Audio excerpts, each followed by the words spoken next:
Did you know that one of the funniest gags in storytelling doesn't even need a punchline? It's all about what's not said, and this gag has been around for a while.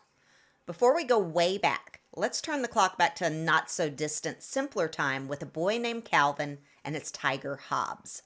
In their world, something known as the Noodle incident has left fans scratching their heads and laughing for years, and it would periodically be referenced as something in their past. And we kind of know that Calvin made some sort of noodle mess, but fans never really knew what it was or how it was so bad that they continued to reference it and even give it a name.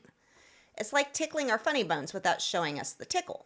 So, this was not just any incident, it was never explained, detailed, or depicted, yet it became legendary. The characters refer to it with a mix of dread, humor, and sometimes outright avoidance, suggesting a mishap so bizarre, so Calvin, that it's better left to the wilds of our imagination. And what makes the Noodle incident such a stroke of genius is its universal relatability. We've all had moments we'd rather keep off the record, shared experiences that are too absurd to explain, or childhood shenanigans that are better left unspoken. And Watterson tapped into this universal vein with a story that never was, yet feels incredibly real and hilariously mysterious. And here's the kicker. Watterson never spilled the beans to anyone publicly. Why?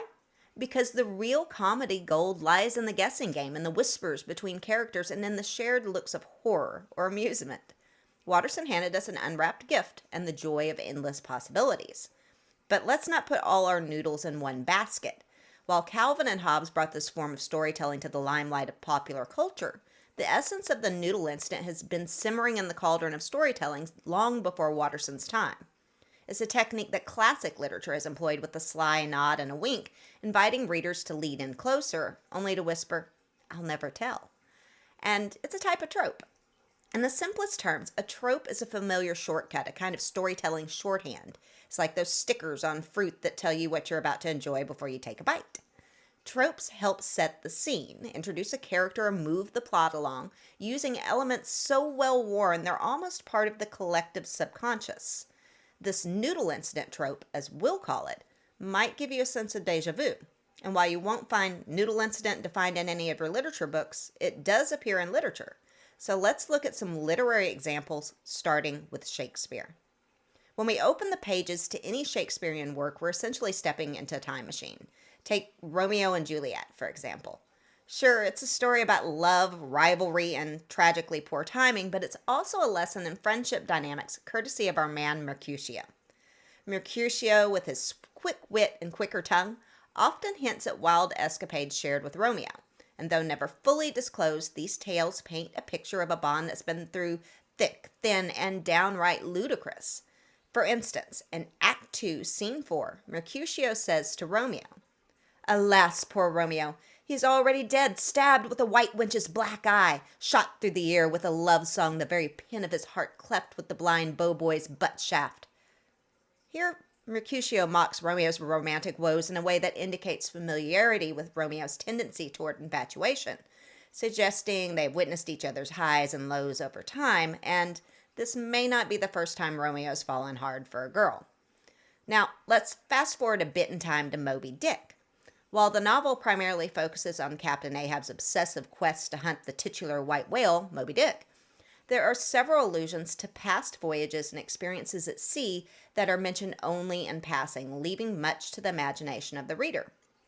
One of the most intriguing instances is the story of the Town Ho, a whaling ship that encountered Moby-Dick prior to the Pequod's voyage. The narrative of the Town Ho's encounter with the white whale is shared among the crew, but is recounted in the novel through a complex framing that emphasizes the tale's almost legendary status among seamen.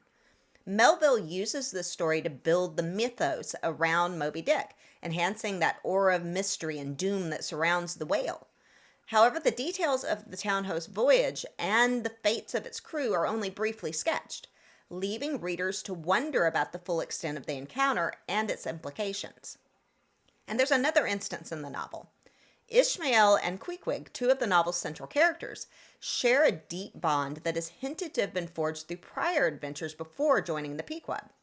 And while their time before the narrative start is not elaborately detailed, Melville sprinkles hints of their shared past and the depth of their friendship throughout the text, suggesting a rich history of camaraderie and shared experiences that go beyond the scope of the novel. So, Melville masterfully utilizes the Noodle incident trope by embedding these untold stories within the larger narrative, enriching the world of Moby-Dick without detracting from the main storyline. And these allusions serve to deepen the characters and setting, suggesting a world teeming with stories that extend far beyond its pages. And as we've been talking about mysteries, in a sense, we can't leave out the adventures of Sherlock Holmes. With a twirl of his pen, or perhaps a puff of his pipe, Sir Arthur Conan Doyle introduced us to a London filled with intrigue, where every shadow whispered secrets and every foggy alleyway hid mysteries. Here's where Conan Doyle's true skill lies. Not just in the cases we see solved, but in those he left dancing tantalizingly out of reach. Throughout the Holmes canon, references are made to cases so peculiar, so challenging that they stir the imagination. The giant rat of Sumatra, the remarkable adventure of the Grice Pattersons in the island of Uffa, and the case of Mrs. Ricoletti of the Clubfoot and her abominable husband, just to name a few.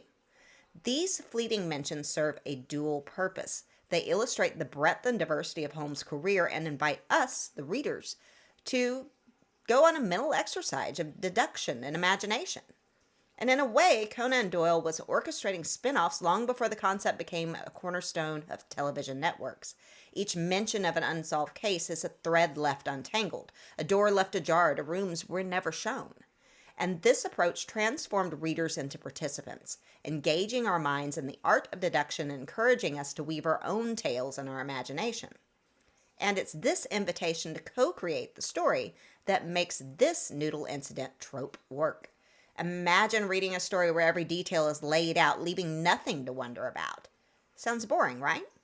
That's because when everything is spelled out, the brain doesn't get to play its favorite game, filling in the blanks.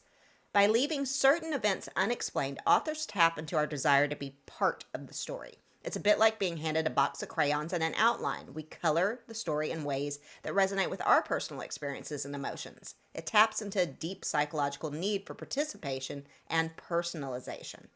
And from a psychological standpoint, the human brain is a problem-solving machine. We're naturally curious and seek closure. A story with unanswered questions or hinted at adventures activates this part of our brain, compelling us to engage more deeply with the text as we speculate and theorize about the unknowns.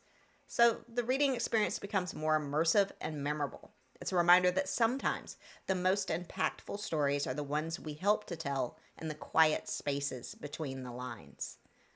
But you don't have to be so quiet and still right now. This is the perfect time to hit that like, subscribe, and even share button.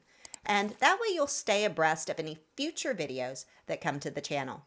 But in the meantime, you can watch this one or this one, and I'll see you soon.